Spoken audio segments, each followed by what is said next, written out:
Hey, good morning, Jacques. How are you? I'm doing outstanding. I'm talking to Garth Brooks. Entering his second year as the LSU head football coach. It was the only way I could get a foot in the door. Joined by the icon, Kim Mulkey. Hey, Coach, great to see you. All right, it's our pleasure to be joined by one of the greatest basketball players in LSU history and in the history of the WNBA. She just went into the Naismith Hall of Fame. She's going to go into the Louisiana Sports Hall of Fame. And Sylvia Fowles, if I read your entire resume, we'd never start the interview because it is very long. Thank you so much. Thanks for being with us today. Thank you for having me. It's a pleasure. And like I said, it's an honor to be recognized back at LSU and continue to do these things way beyond my years at LSU. And so I'm happy to be here. Well, tell me if I'm wrong. You've always been kind of a shy person. Are you shy? Yes.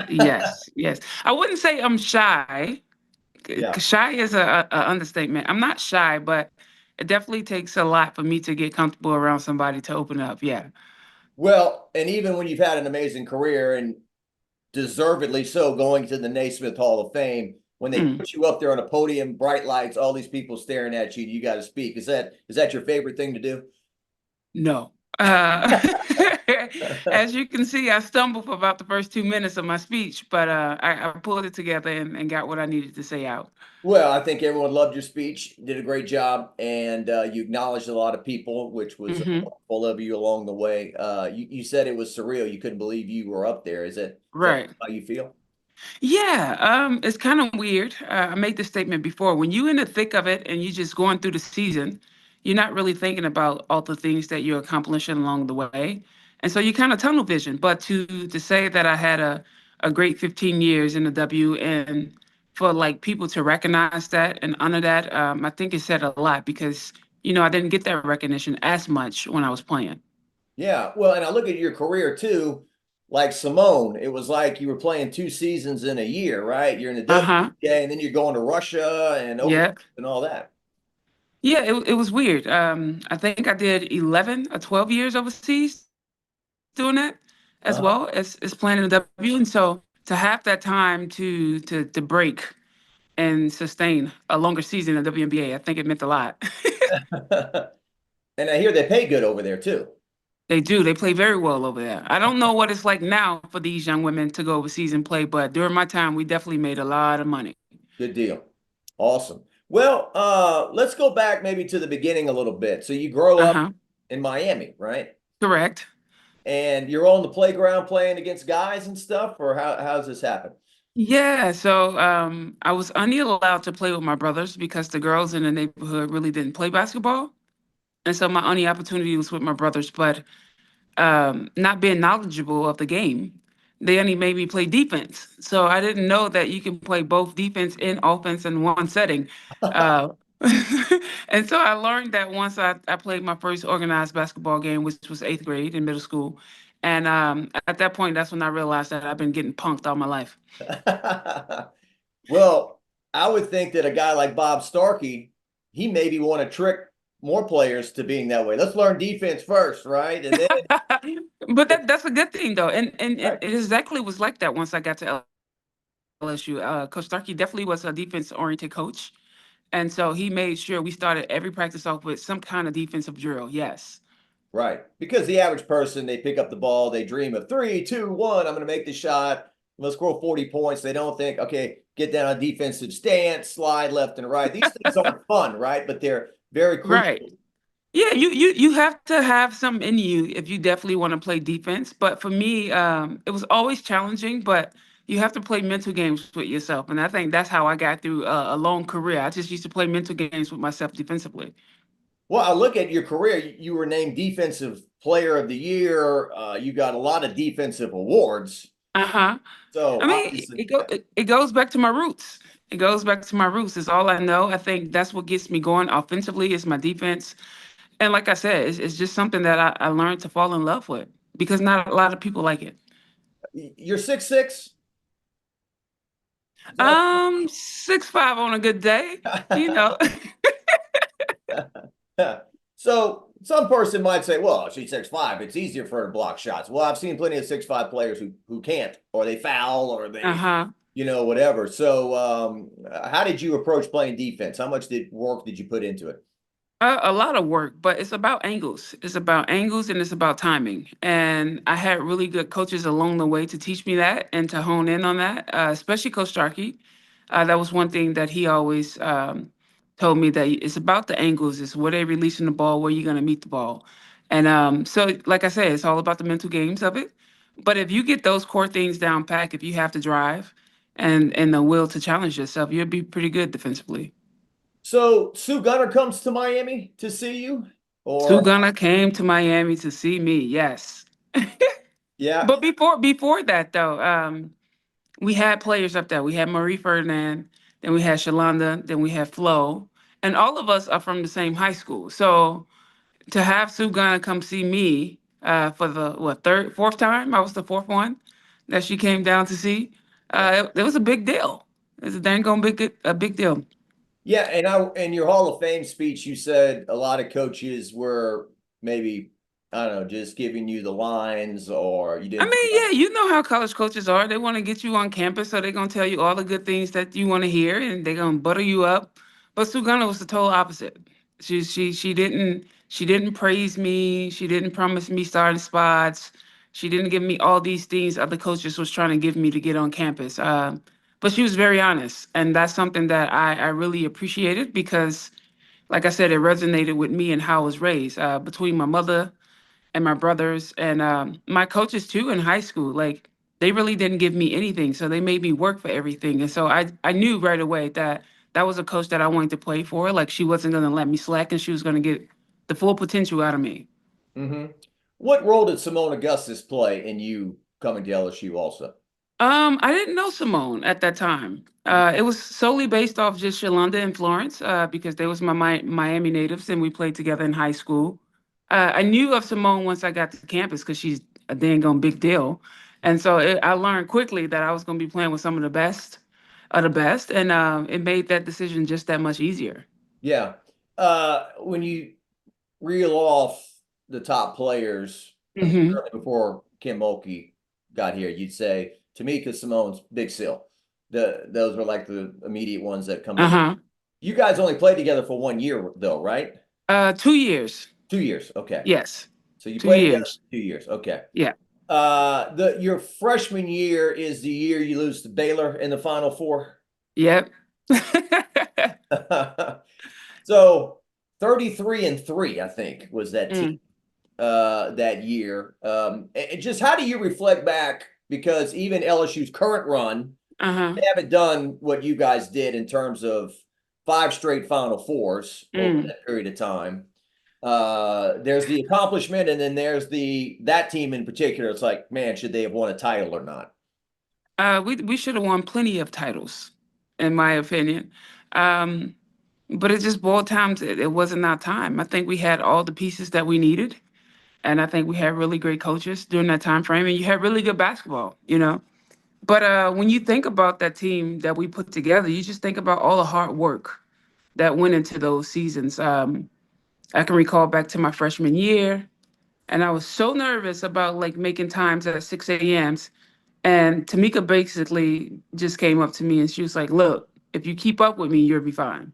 She didn't say pace yourself behind me. She said keep up with me.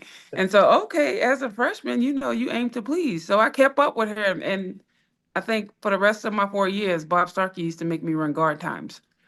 And so I wasn't allowed to run post play times. And so it just was the things like that that I think held us together and made us better because we all held each other accountable. We didn't let each other slack. It was a bunch of fighting and bickering going on at practice because we all knew what each other was capable of. And so it made us just that good when we went out and played other teams. Yeah. I mean, you had runs where you're going 14-0 in the SEC, Mm. and then the crowds are coming, right? Yeah. Starting to care about women's basketball.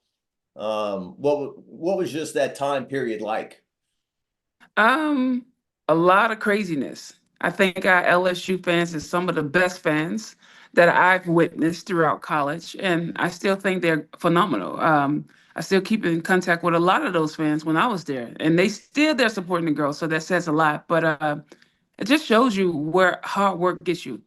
and the fans are gonna always be loyal. They're gonna always have your back. But it was definitely some crazy times at LSU that I highly, highly, highly recommend every college athlete get to experience.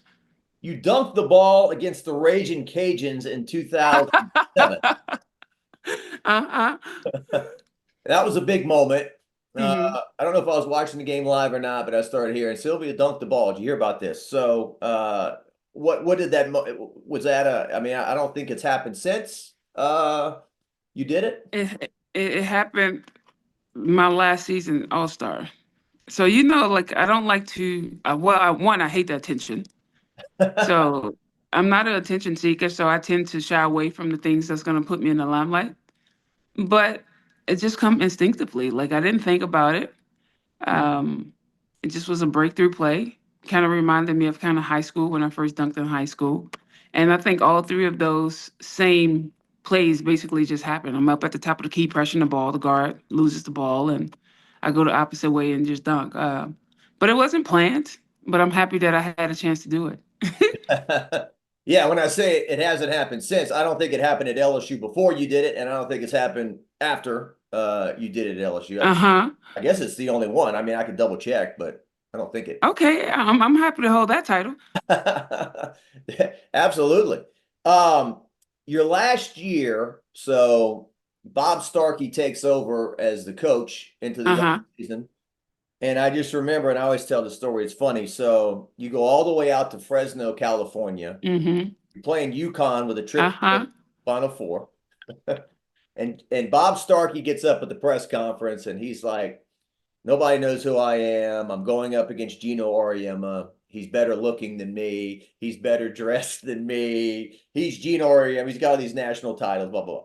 So then Gino Auriemma gets up at his press conference. And I repeat everything to him. Bob Starkey says you're better looking, you're better dressed, you've got all these championships. He's nobody compared to you, blah, blah, blah. And he goes, true. That's all true. And everyone laughs because he's kind of being funny. And he goes, he's got Sylvia Fowles. Uh-huh. And so when I think of your career, I mean, certainly you had a lot of amazing games, but the game I always remember is the game you played against UConn to go to the Final Mm-hmm. Four where you dominated that night. Yeah, that was a fun memory to have. And it was a lot of good basketball. And you know how when you just get to a point where you just want to please the coach because you know they did everything right for you. And I think that's just one of those moments for Bob. He's done everything right. He also too hate the limelight and don't want the recognition. But that was my way of showing him that like I'm paying attention. I've been paying attention and I want to show you all the great things that you taught me throughout my career.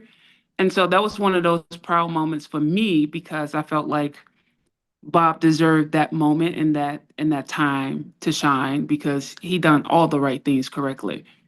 Yeah. So it's funny. So Kim Mulkey is your foe, right? When you're Yeah. at shoe. Uh-huh. She's your rival. Y'all played her several Uh-huh. Yep.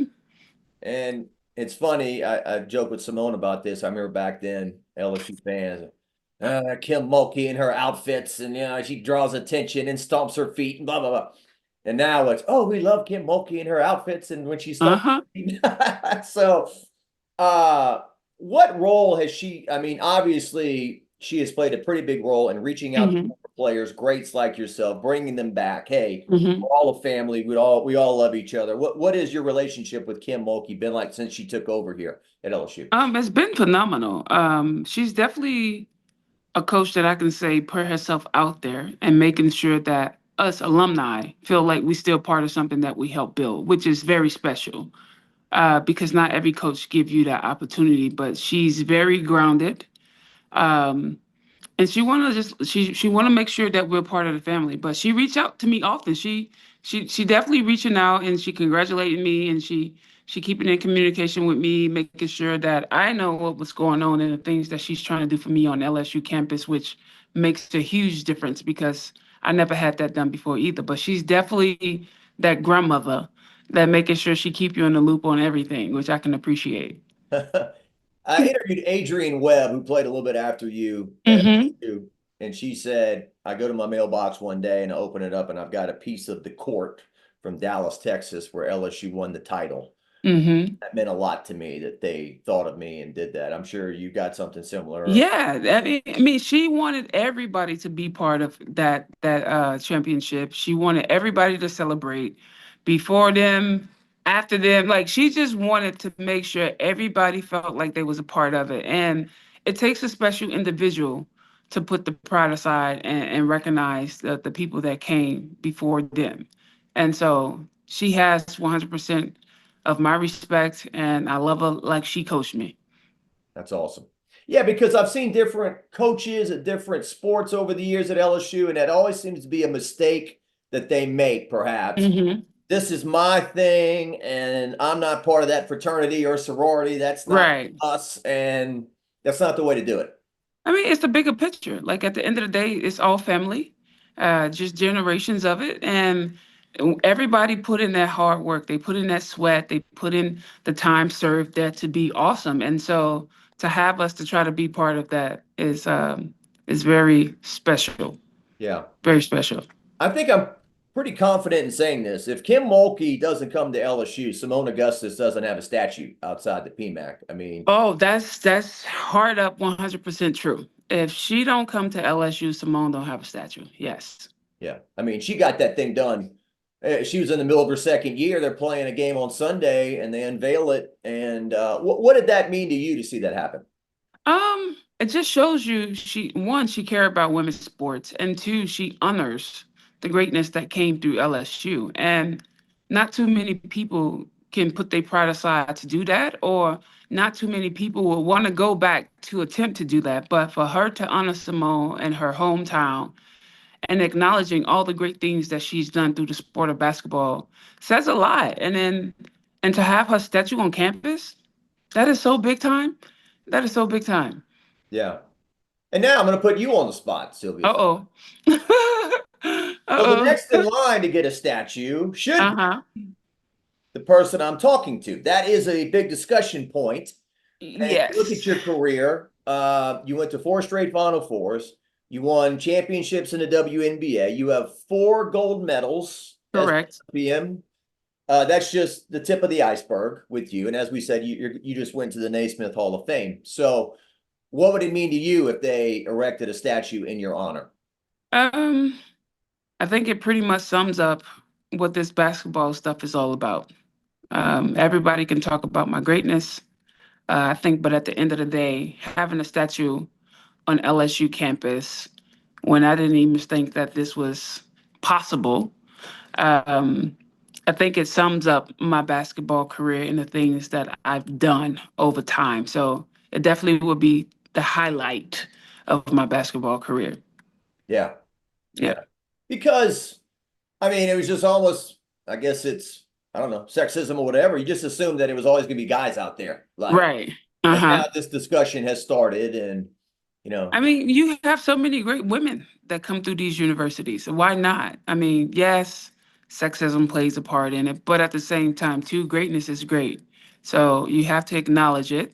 And it's a blessing to see young women pass these arenas and can look up to someone and admire someone and say, this can be me one day. Because when I was growing up, that wasn't possible. Yeah. Well, and when you played, there was certainly a collection of stars. There was Candace Parker. There was Maya Moore. There were these people you went up against. Right. When you look at it now, what it's become now with Flage and Angel Reese, and it's the life off the court. It's the life Yes. off the court. You know, yeah, we talk about this all the time. Like during our time, it was just like you can only have one job, and that was to focus on basketball. But now you see like the multifaceted of these women's and all the great things that they do beyond the basketball court. And basketball is just that relation to drive them towards all these things. I'm just like, you just have to let people be them. So to see all this personality these players have, but at the same time, too, they're great people and they're ballers. That's a win-win situation. It almost feels like, too, there's pressure on 24 hours a day, you know, to play well on the court. Now I got to look good off the court. Now I got to have a personality. Now I need NIL. Now I need I mean, it never stops. I mean, that's why I couldn't survive in a time. I definitely wouldn't have been great in a time where I had NIL and I had to have a personal image off the court. I think the beauty during my time is we just had time to focus on basketball, but also time just to build authentic relationships without having to please the media. And so it's kind of hard for them, I feel, but also they're taking full advantage of it, which is worth it as well. Yeah. And oh, by the way, you got to go to class too, right? I You mean, know, but yeah. Oh, by the way, you got good class. Yes, they that's the part they get you on. They get you there and sell you all these things. It's like, oh, by the way, you still gotta make good grades, so you can't play. yeah. Yeah. Well, yeah, and there's so much NIL. Well, it seems like maybe there's just a small collection of them. I mean, there's plenty of women playing basketball at small schools that they're Hmm. not getting a dime. But your upper tier, your Angels, your Haley Van Liss, Uh-huh. Paget, they did well. They should be able to do well, and I think I love the NIL deal in college because not everybody's gonna go pro. Not everybody's gonna have the opportunity to go overseas and play and make money. And so why not give it to them while they're in school? That might be their last go round of basketball. We never know. Yeah. You did Yeah. well for yourself. You've done well for yourself through your career, but I have. I have had some really good financial advisors. Bob Starkey did a lot of steering me along the way to make sure I'm investing in the right thing, to make sure I'm putting money in the right places. And so I just had really good teachers, but financially I've done well. So I have no complaints in that department. what do you think of Simone being a coach now? I love her being a coach. I think it suits her. I said this a while back too. I don't think I've met somebody who is as knowledgeable of the game and is as passionate about the game like Simone. And so I want her to have all the things that she wants when it comes to coaching on any level that she want to coach on because she deserves it. You look at some of your former teammates too. Kiana Chaney, I think Uh-huh. she won a state title. It felt like every She won a few of them. She's big time. She's big time. every year she coached at Southern Lab. She just got a college job Uh-huh. as an assistant. Tamika Johnson, Yep. Tamika's, yep. uh, and she did well at Curtis, Uh-huh. winning state titles as well. Now, what about you? Do you still want to be a mortician or? I am definitely an undertaker. Being a coach is not foreseen in my future at this moment. But I do. I love the player development part of it. Every time I come here to Minnesota, we're trying to brainstorm about how they're gonna get me back. And so it's just figuring out where I fit in. But trying to be a coach full time is stressful, and that's something that I am not trying to add to my resume at this point. I hear that. I hear that. I mean, you're similar to Simone in that Simone was not outspoken, right? Uh-huh. And so I think that's challenge is the right word.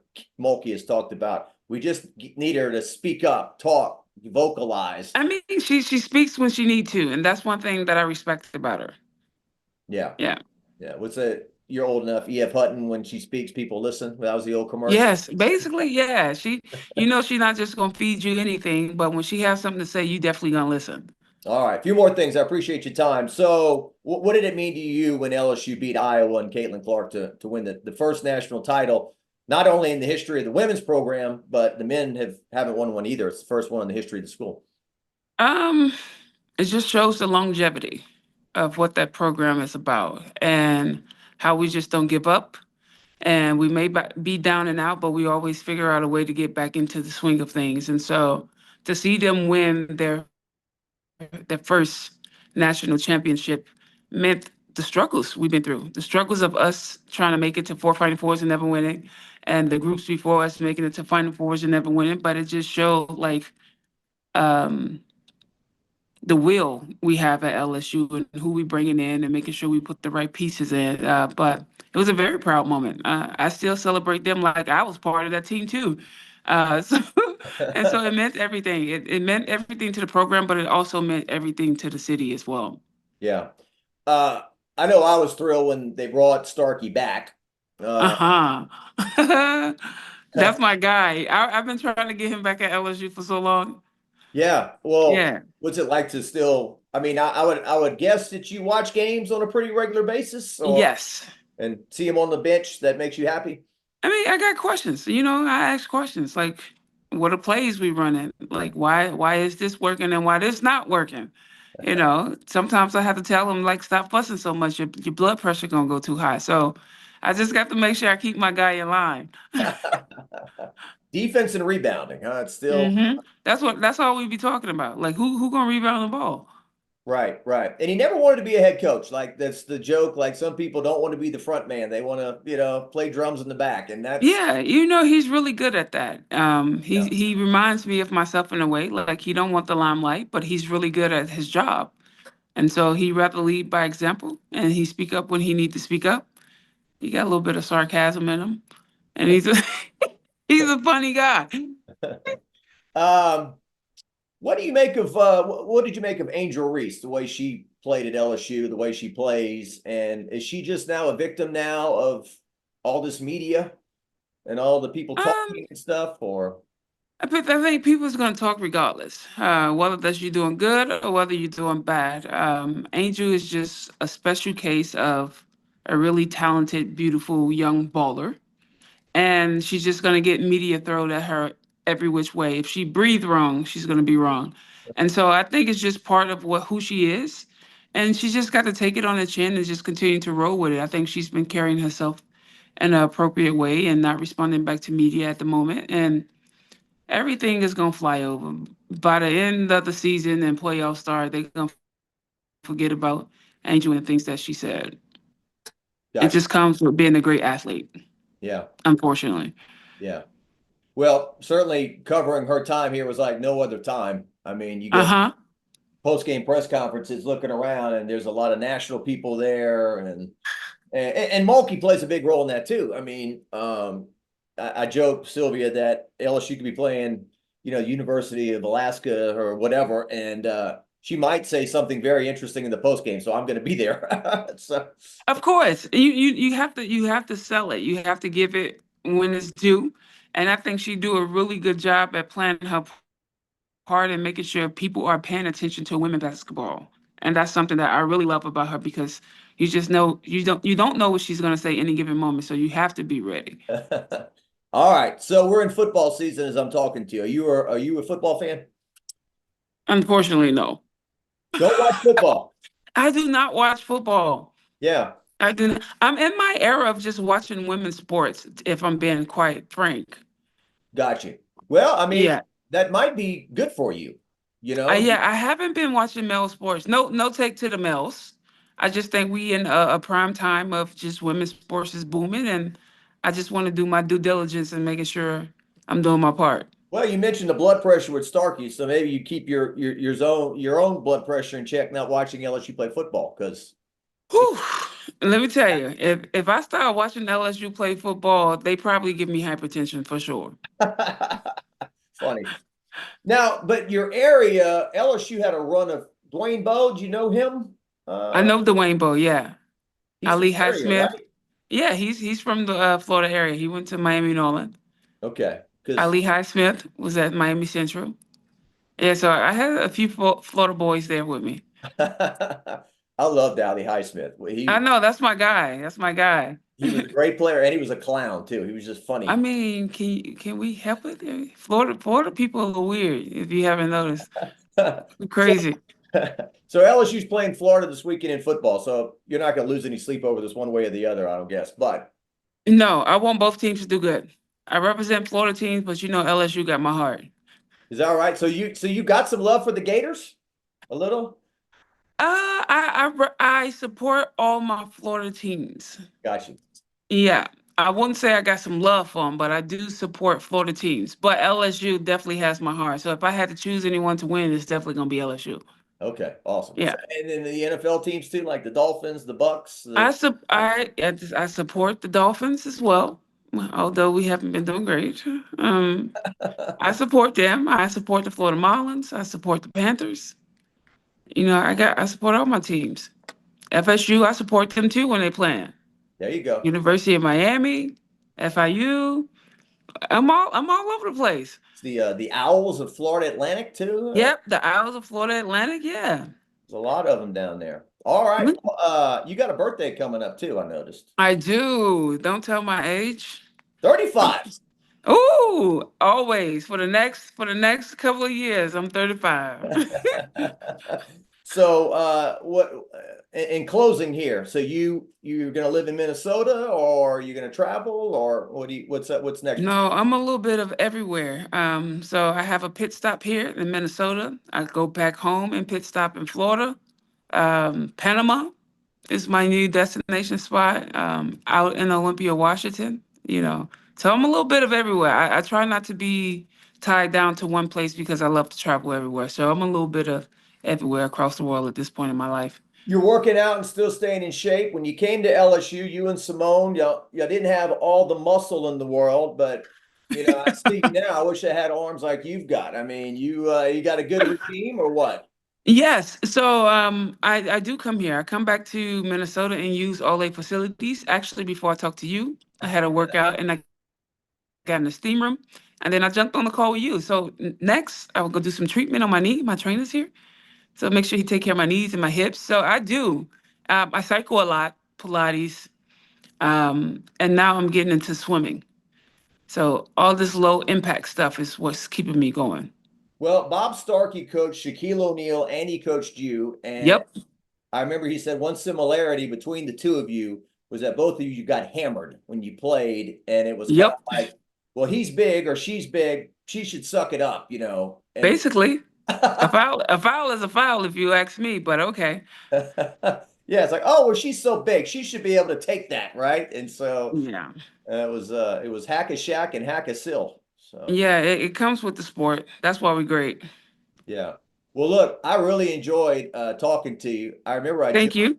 I remember I joked with you when you beat UConn that day in Fresno. You were walking out, and I joked. I said, "Big Sill, you coming back for your senior year?" Of course, nobody went pro back then because Right. there was no money to be had, right? And of course, I'm coming back for my senior year. What are you talking about? Exactly. That wasn't even an option. Leave it was not an option. Coach Starkey looked at me and was like, "You'll be back, right?" I was like, "Absolutely. Yeah, yeah. Absolutely." 30,000 a year was waiting for you or whatever. But Yeah. Definitely not worth it. they're getting paid a little bit more, but still not enough, right? And Still not enough. We getting there. We making small strides. yeah. Well, look, when you come back down, let us know. And congratulations on Thank you so National Hall of much. Fame, Louisiana Hall of Fame, 4 gold medals, all the great things that you've done. And LSU loves you, and we love you. Thanks for your time today. Thank you.